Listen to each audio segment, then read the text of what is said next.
Everyone. तो फिर से आज मैं एक नया वीडियो लेकर आई हूँ सीटेट के बारे में। तो आप लोग मुझे जानते नहीं होंगे तो मैं अपना परिचय खुद ही दे देती हूँ। मेरा नाम अंजू पाल है और मैंने बीटीसी डीएलएड किया हुआ है और 2019 बैच था मेरा और मैंने सीटेट 2 बार क्वालिफाई किया है। टेट भी मेरा क्वालिफाई हो गया है। तो मैं आप लोगों को थोड़ी कुछ टिप्स बताती हूँ कि जिससे आप लोग सीटेट ईजिली पास कर सकते हैं। और ये सीटेट कोई कंपटीशन एग्ज़ाम नहीं होता है जिसको आपको दिन रात मेहनत करके बिल्कुल उसी में जूझना नहीं है। आप अदर एग्ज़ाम की भी साथ में तैयारी कर सकते हैं और सीटेट भी क्वालिफाई कर सकते हैं। ऐसे में आप लोगों को बहुत अच्छे टिप्स बताऊंगी। तो आप लोग प्लीज़ मेरे चैनल वीडियो पर ऐसे ही जुड़े रहें और अगर वीडियो चैनल पर पहली बार आए हो तो वीडियो को लाइक, चैनल को सब्सक्राइब करना बिल्कुल मत भूलिए। ठीक है, तो चलते हैं हम आगे। जैसे कि अभी सीटेट जुलाई हुआ था और सीटेट दिसंबर आने वाला है। तो हम लोगों को क्या है कि किसी लोगों कमेंट्स आए हैं मेरे वीडियोस पर कि दीदी मेरा सीटेट नहीं निकलता है, मेरा सीटेट पास ही नहीं होता है। तो भाई एवं बहनों, आप लोग ट्रिक समझो, तरीका लगाओ कि मतलब एक बार हो रहा है, 2 बार हो रहा है, मेरा सीटेट निकल क्यों नहीं रहा है। ऐसे मेरे बहुत से मेरे रिलेटिव्स ही हैं, मेरे फ्रेंड सर्कल में भी हैं। अगर वो मेरा ये वीडियो देख रहे होंगे तो पक्का मुझे बाद में सुनाने वाले हैं। तो ऐसे मेरे आसपास लोग हैं जो 4-4 बार 5-5 बार सीटेट दे चुके हैं लेकिन उनका सीटेट नहीं निकल पा रहा है। और मैंने फर्स्ट टाइम में ही अपना सीटेट क्वालिफाई कर लिया था, वो भी 110 नंबर के साथ। तो आप लोग ऐसे ही मेरे वीडियोस पे बने रहे हो। और मैंने सिर्फ और सिर्फ 1 से 1.5 महीने के अंदर, मुझे ज़्यादा टाइम नहीं मिला था और क्योंकि मैं ससुराल में थी और ससुराल से मैं मायके गई थी सिर्फ 1 महीने के लिए।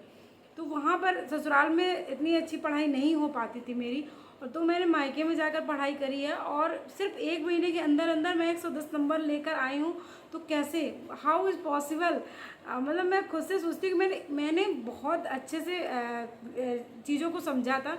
तो आप लोगों को मैं यहीं से स्टार्ट करते हैं, ज़्यादा आप लोगों का टाइम वेस्ट नहीं करते हैं। तो आप लोग सबसे पहले क्या करिएगा, सबसे पहले आप लोग अपनी पकड़ बनाइए एनसीईआरटी पर। जो प्राइमरी के जो लोग सीटेट दे रहे हैं तो उनको एनसीईआरटी 1 to 8 तक पढ़नी है, ना कि आप 1 to 5 बिल्कुल मत पढ़िए। 1 to 8 तक पढ़िए, क्योंकि जो एनसीईआरटी के क्वेश्चन आते हैं वो सारे 1 से लेकर 8 तक के उससे आते हैं। और जो सेकेंड पेपर का लिए दे रहे हैं, जूनियर का दे रहे हैं सीटेट, तो वो 1 से लेकर 10 तक पढ़े एनसीईआरटी।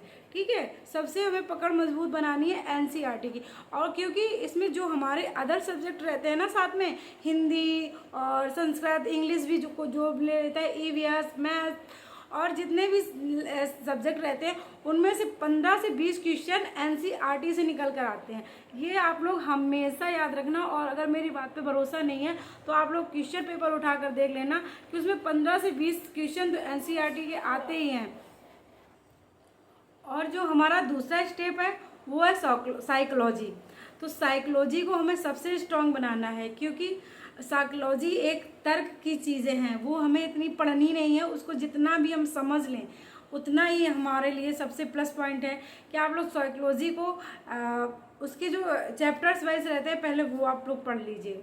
जितना हो सके साइकोलॉजी पर उतना ज़्यादा ध्यान दो, क्योंकि सबसे जो हमारा मार्क्स जो हमें मिलते हैं सिर्फ साइकोलॉजी से मिलते हैं। आप किसी के भी जो भी अच्छे नंबर से सीटेट क्वालिफाई कर चुका है, आप उनके हमेशा नंबर देखना। साइकोलॉजी में सबसे ज़्यादा, किसी के 30 में 30 आ रहे हैं, किसी में 30 में 29 आ रहे हैं, किसी के 30 में 28 आ रहे हैं, इससे कम किसी के आते ही नहीं है अगर आपने साइकोलॉजी को अच्छे से पढ़ा है।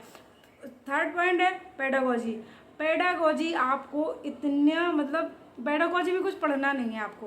पेडागोजी में क्या करना है, हमें चीज़ें समझनी है। आपको 4 दिए रहेंगे ऑप्शन, चारों ऑप्शन आपको सही मिलेंगे। आपको लगेगा ये तो चारों सही है, हमें इसमें सही कौन सा करना है, तो आप लोग उसको सही करिए जाके जो सबसे ज़्यादा सही हो।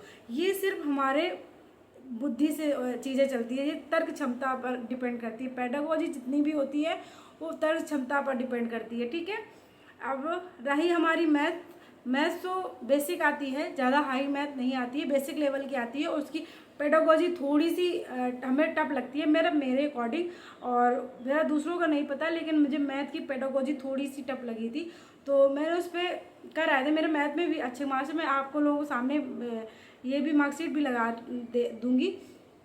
और फिर रही पर्यावरण, EVS, ये भी बढ़िया पढ़ लेना, ये भी अच्छी खासी, ज़्यादा हाई ये भी नहीं आती है, ये तो नॉर्मल क्वेश्चन पूछे जाते हैं।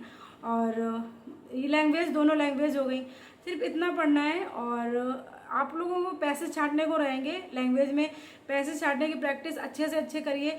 दिन में 1 से 2 पैसेज तो आप लोग छाटिए ही बस आप, और प्लस साथ में मॉक टेस्ट ज़रूर दीजिए। अगर आपने सुबह टाइम पूरी आपने स्टडी करी है तो शाम को एक मॉक टेस्ट तो दीजिए ही, उससे आप लोगों को क्या लेवल अपना पता चलता रहेगा, मेरा कौन सी चीज़ वीक है, और ये चीज़ें पता चलती रहती है। मैंने किया है, मेरा मॉक टेस्ट देने से पहले मैं सच बताऊं मेरे ऐसे नंबर आते थे 80, 82, 85, मतलब मैं जब अनसॉल्व से सॉल्व करती थी ना क्वेश्चन, तो मेरे सिर्फ ऐसे नंबर आते थे 80, 82, 85, इससे ज़्यादा मेरे नहीं आते थे।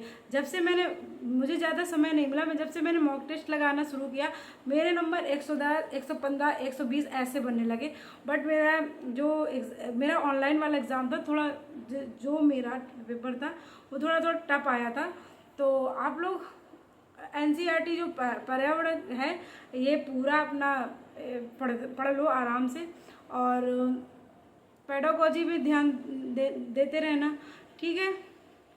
फिर अगर आप लोगों की और भी कोई क्वेश्चंस हो और भी कोई क्वेरीज हो तो आप लोग मुझसे कमेंट में पूछ सकते हैं। मैं बिल्कुल बेझिझक उस पर जो भी आप लोगों को समझ में नहीं आया उस पर मैं स्पेशली आप लोगों के लिए वीडियो बनाऊंगी, ठीक है। अगर आप लोगों को वीडियो अच्छा लगे तो प्लीज़ चैनल को सब्सक्राइब करना, वीडियो को लाइक करना और भर भर के कमेंट्स करना, ठीक है। मिलते हैं नेक्स्ट ब्लॉग में।